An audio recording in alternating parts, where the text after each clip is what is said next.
My name is Jason Krueger with StratoStar. We empower educators to start high-altitude balloon programs. And today we're going to talk about setting up a launch site and actually conducting a balloon launch. So you can see here, we've set up, this is a pretty typical site for a launch.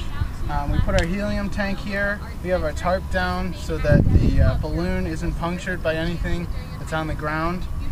We've weighted it down. I've connected a regulator here. Very important to use a regulator. Never use a helium tank with the tube duct taped or anything right to the nozzle. It's very dangerous. And we have our balloon here.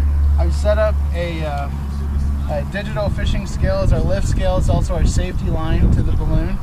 And just take a look here. We have picked this spot here on campus. It's pretty wide open, some low trees.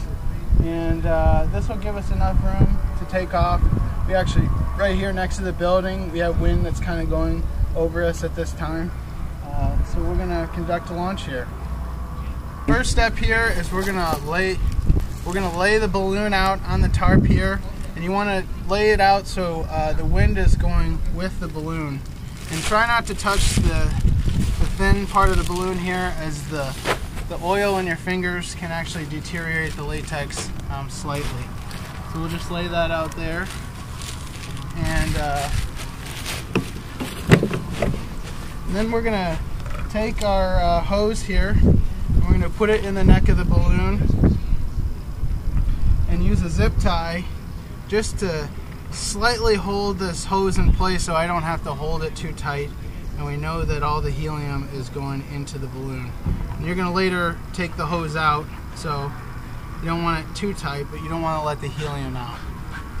And when we start filling the balloon, we're going to start very slowly, and we're going to fill the balloon slowly until it's actually kind of floating above your head. This allows for the balloon to expand, and all this loose latex, you can actually get a twist in the balloon and create a bubble and then actually burst that bubble. So I'm not going to open up the valve full speed until the balloon is actually overhead. So we're going to start filling